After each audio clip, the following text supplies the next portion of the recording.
Good evening, visitors. Welcome to the Australian War Memorial's last post ceremony. My name is Chris Weidenbar, and joining us today from the Royal Australian Air Force is Sergeant Rebecca Pentreath. We are honoured to acknowledge the delegation of senior advisors to members of the United States Congress and Senate, and we welcome those veterans who have served, those who are still serving, and the families that support them. We also welcome members of the Fairfield RSL sub-branch who are joining us this evening, and we acknowledge the members of the RSL and Services Clubs Association, RSL Victoria and RSL Queensland who are watching the broadcast of this ceremony across Australia. During this evening's ceremony, wreaths will be laid at the base of the pool of reflection by visitors and students on behalf of the following schools. From South Australia, St Ignatius College Middle School, Athelston. From Queensland, St Peter's Lutheran College Junior School, Indooroopilly. And from New South Wales, the Fairfield RSL Youth Club. Please stand and join in singing the National Anthem.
Girls and boys, you may now be seated.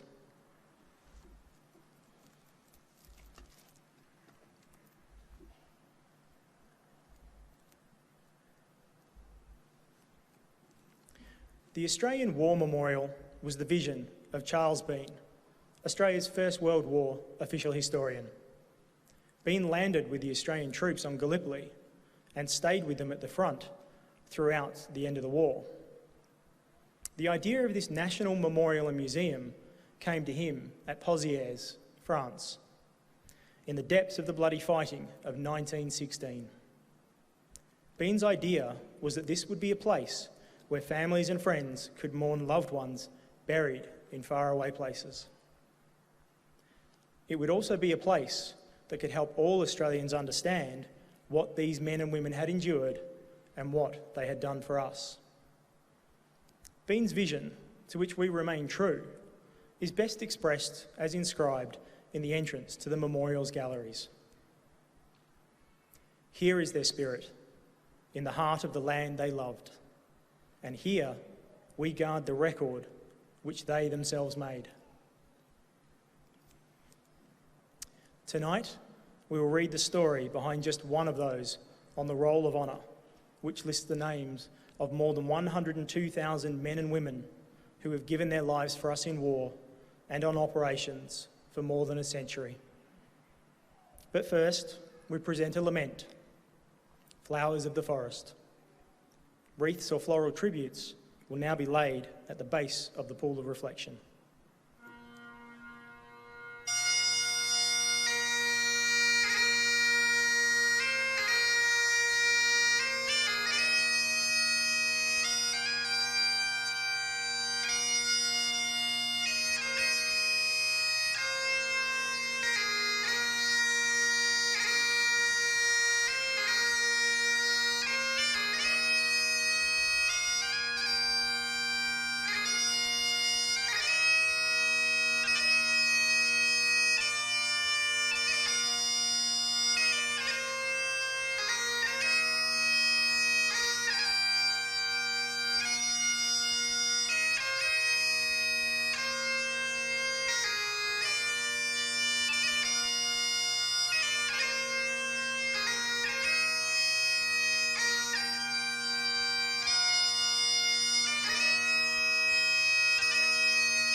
Today, we pay tribute to Warrant Officer Alan Walkington.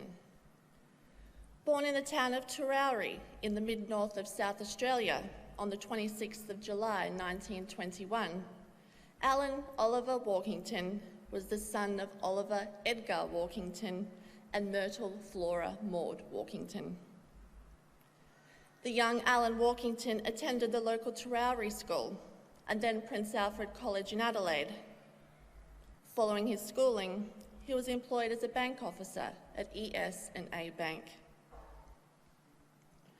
Following the outbreak of the Second World War, Walkington served in the militia before transferring to the Royal Australian Air Force on the 10th of October 1942.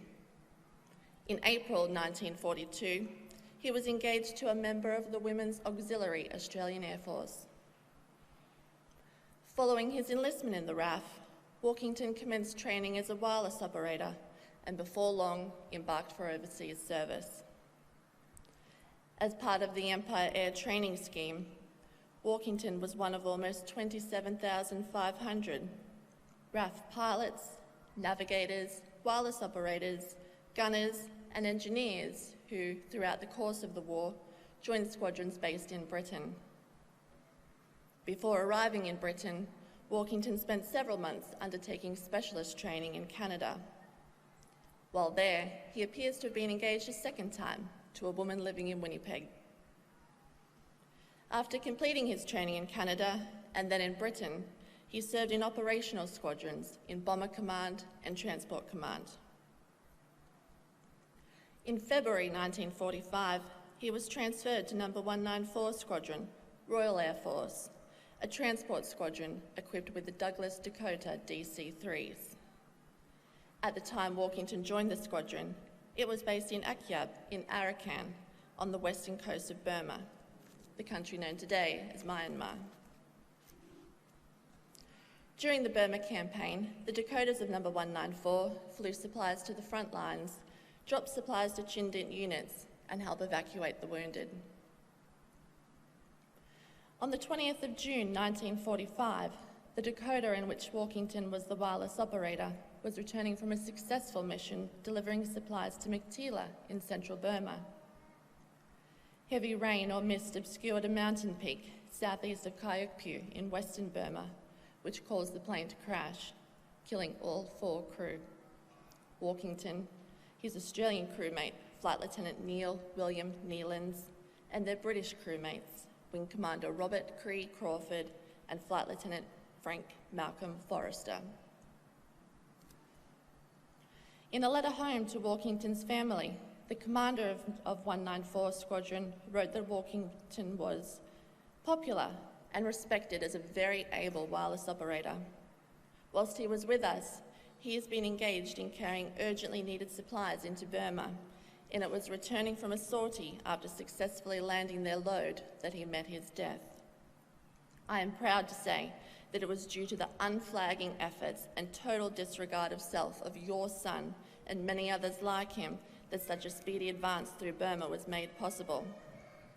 On this, his last trip, he was flying as wireless operator in a crew captained by our squadron commander, and that in itself is proof of the confidence reposed in him as an efficient and willing crew member.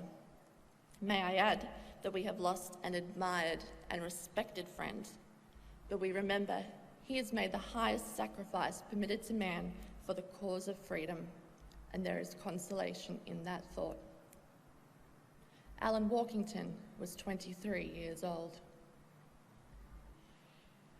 His remains are buried in the Tukyan War Cemetery in Mingaladon, just outside Yangon, Myanmar. On his gravestone, his family chose the following words as his epitaph: "His presence, our greatest pleasure, memory, now our dearest treasure." Walkington's name is listed here on the Roll of Honour on my left, among some 40,000 Australians who died while serving in the Second World War. This is but one of many stories of service and sacrifice told here at the Australian War Memorial. We now remember Warrant Officer Alan Oliver Walkington, who gave his life for us, for our freedoms, and in the hope of a better world. Please stand for the reading of the ode and the sounding of the last post.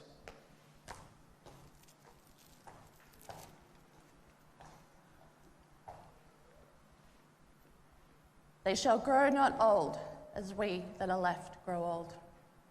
Age shall not weary them, nor the years condemn. At the going down of the sun, and in the morning, we will remember them. We will remember them.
Lest we forget.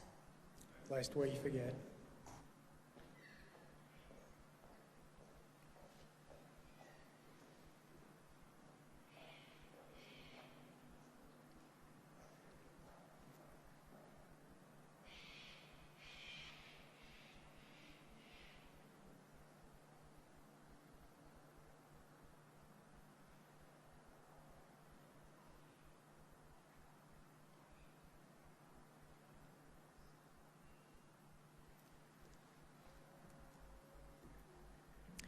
We leave you this evening with the words of the memorial's founder, Charles Bean.